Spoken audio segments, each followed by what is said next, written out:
রাঙ্গের খাড়িতে নবনির্মিত নেতাজি মূর্তি স্থাপন ভূমি পূজন 29শে ডিসেম্বর। রাঙ্গের খাড়িতে নেতাজি মূর্তির পুনর্নির্মাণ এবং স্থাপন প্রক্রিয়া দ্রুত অগ্রসর হচ্ছে।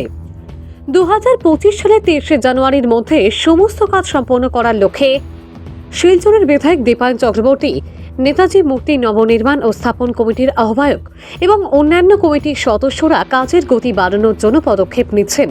শুক্রবার স্থানীয় গান্ধী ভবনে আয়োজিত এক সংবাদ সম্মেলনে শিলচরের বিধায়ক এবং কমিটির আহ্বায়ক দীপায়ন চক্রবর্তী বলেন, রবিবার রাঙ্কির খাড়িতে ভূমি পূজন অনুষ্ঠানে অনুষ্ঠিত হবে এবং বিদ্যমান নেতাজি মূর্তিটি সাময়িকভাবে গান্ধী পার্ক বাগানে স্থানান্তরিত করা হবে। পুজোর শুভ সময় দুপুর 12:03 থেকে 2:55 পর্যন্ত। আমরা এই বিষয়ে জনগণের মতামত গ্রহণ করেছি। দীপায়ন চক্রবর্তী আরও মূর্তির রক্ষণাবেক্ষণের উপর গুরুত্ব আরোপ করেন। তিনি রাঙ্গিরখাড়ি পয়েন্টের ত্রিসংযোগ স্থলের মূর্তির চারপাশে ট্রাফিক দ্বীপের পুনর্বীকরণের এবং সৌন্দর্যনের বিষয়েও আলোকপাত করেন। কমিটির কোষাধ্যক্ষ রুদ্র নারায়ণ গুপ্ত সকলকে মূর্তির সাথে যুক্ত অনুষ্ঠানে অংশগ্রহণ করার আহ্বান জানান। তিনি বলেন, আমরা 23শে জানুয়ারি মূর্তি উদ্বোধনের জন্য আমাদের সর্বোচ্চ চেষ্টা করব। ওই দিন দেশপ্রেমের আবহ সৃষ্টি করতে চাই। আমরা চাই আসামের মুখ্যমন্ত্রী ডক্টর হিমন্ত বিশ্ব শর্মা মূর্তি উদ্বোধন করুন।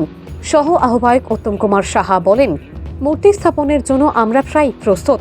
কমিটির সদস্য নিহার রঞ্জন পাল, দেবজ্যোতি স্বামী, প্রকৌশলী সৌগত সোম, সঞ্জয় রায়, শান্তনু রায়, দয়দীপ চক্রবর্তী, শতদল ভট্টাচার্য এবং অন্যান্যরা উপস্থিত ছিলেন। এর পূর্বে একই স্থানে দুপুর 12:30 কমিটির এক সভা অনুষ্ঠিত হয়। প্রকৌশলী অঙ্কুশ কুমার রায়, মূলচাঁদ বৈদ্য, ডক্টর বিভাস দেব, অসিত দত্ত, বিমলেন্দু রায়, দেবাশিস সোম, ঝলক অভ্রজিৎ চক্রবর্তী, ঝলক চামেলি পাল সহ আরও অন্যান্যরা সভায় উপস্থিত ছিলেন। নেতাজি মূর্তি, নেতাজি আমার আপনার সকলের নেতাজি।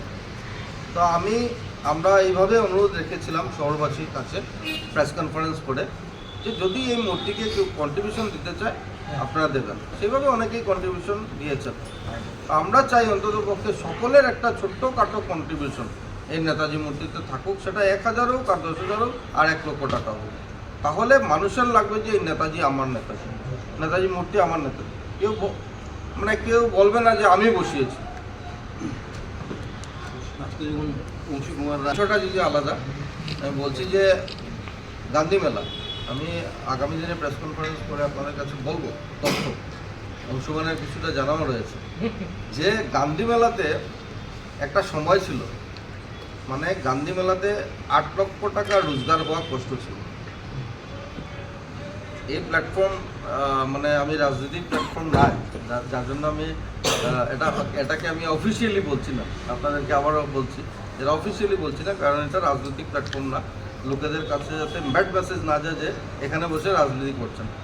কিন্তু একটা কথা বলতে হয় যে লাস্ট বোর্ড যেটা ছিল সেই বোর্ডে আমরা লক্ষ্য করেছি 21 লক্ষ টাকাও গান্ধী মেলার থেকে আয় করা সম্ভব হয়েছে। আর আপনারা শুনলে খুশি হবেন, বিধায়ক হওয়ার পর যখন বোর্ড চলে যায় সেখানে আমি বলেছিলাম যে আমাদের একটা টেন্ডার প্রসেসে যাওয়ার। এই টেন্ডার প্রসেসে গিয়ে আমরা 50 লক্ষ টাকা পর্যন্ত আমরা গান্ধী মেলা থেকে আর্ন করতে সক্ষম হয়েছি। তো এই যে টাকা, এই টাকাটা গান্ধী মেলার টাকাটা পৌরসভা বিভিন্ন খাতে খরচা করে। যেমন কোনো হঠাৎ করে কিছু একটা ডেভেলপমেন্টের সাডেনলি প্রয়োজন রয়েছে, বা কোনো মিউনিসিপ্যালিটি স্টাফের তাদেরও কিছু একটা অসুবিধা রয়েছে, সেখান থেকে লোনের ব্যবস্থা করে দেয়। তারা একটা মহৎ কাজই করছেন। তো মহৎ কাজই করছেন। আমি ওনাদেরকে বলেছিলাম যে একটা পোর্শন টাকা আমাদের এই নেতাজি স্ট্যাচুর জন্য যদি মিউনিসিপ্যালিটি থেকে দেওয়া হয় তাহলে সেটা খুব সুবিধাজনক আমাদের জন্য হয়। তো মিউনিসিপ্যালিটি এই ব্যাপারে রাজি হয়েছে। আমরা গত ডিসি থাকা অবস্থায় তারপরে গার্ডেন হবে, গার্ডেনের পরে একটা ড্রেন থাকবে, দ্যাট ইজ 40-30 মানে প্রায় 4 ফুট পরে আমাদের রেডিং। তো গাড়ির আন্দাগিয়েও লাগতো না, মানে আশা করবো। আর ওই যে প্লেট দিচ্ছি এখানে চারিদিকে, তো প্লেট দেওয়া দিতে গাড়ির চাকা কোনোভাবেই প্লেট ক্রস করে যেতে পারতো না, 25 ফুট গাড়ির চাকাটা। আর এরপরে 4 ফুট জায়গার পরে রেলিং যাবো। তো আশা করি এরপরে আর টাকা লাগা শেডটা দিচ্ছেন, এটাতে কি লাগানি হলো? উপরে যে শেডটা, যে এটা টাফেন গ্লাস, গ্লাসের টাফেন গ্লাস। ইউজুয়ালি কেউ কমিটি মানে আপনারা বিয়ার করছেন, শিলচরের সবাই ভলেন্টারিলি এসে কন্ট্রিবিউশন করছে। আমাদের কমিটির একটা প্রথম দিন থেকে আমরা যতবার আমরা মিটিং করেছি একটা জিনিস আমাদেরকে আমাদের কনভেনার বা বিধায়ক বলেছেন যে আমরা নেতাজির জন্য যখন কিছু করব তখন আমরা কারোর কাছে গিয়ে চাঁদা চাইব না। আজ অবধি আপনারা জেনে খুশি হবেন যত টাকা আমাদের অ্যাকাউন্টে এসছে, রাফলি 8 লক্ষ টাকার মতো এসেছিলো আমাদের অ্যাকাউন্টে। 8 লক্ষ টাকার মধ্যে অলমোস্ট 1 লক্ষ টাকা, তার থেকে একটু কম 75,000-এর মতো আমরা নানা ধরনের প্রোগ্রাম যে করেছি ওইগুলোর মধ্যে প্রাইজ মানি বা ফেলিসিটেশন প্রোগ্রাম বা গিফটস বা ওইসব প্রোগ্রাম করতে আমাদের লেগেছে। তাছাড়া এন্টায়ার টাকাটা কিছুটা মুক্তির অ্যাডভান্স হয়ে গেছে আর কিছুটা আমাদের কাছে এখনও ব্যাংকের মধ্যে ক্যাশ আছে। আমরা কিন্তু কেউ গিয়ে কাউকে পার্সোনালি রিকোয়েস্ট করিনি যে আমাদেরকে টাকা দেন, যদিও একটা এত বড় উদ্যোগের কাজ করার সময় কিছুটা হলেও সবার সহযোগিতা দরকার হয়। আপনাদের মাধ্যমে আজকে আমরা বলবো যে আপনারা সবাই এই 29 তারিখ যেটা ভূমি পূজা হবে, যেটা সবাই শিলচরে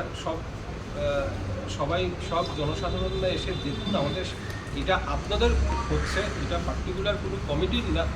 আপনারা এসে পুজোর মধ্যে পার্টিসিপেট, পুজোটা দেখেন। মূর্তিটা এখান থেকে 29 তারিখই শিফট হবে, এসে এখানে গান্ধী পার্কের মধ্যে আবার এখানে ইনস্টল হবে। আমরা চেষ্টা করছি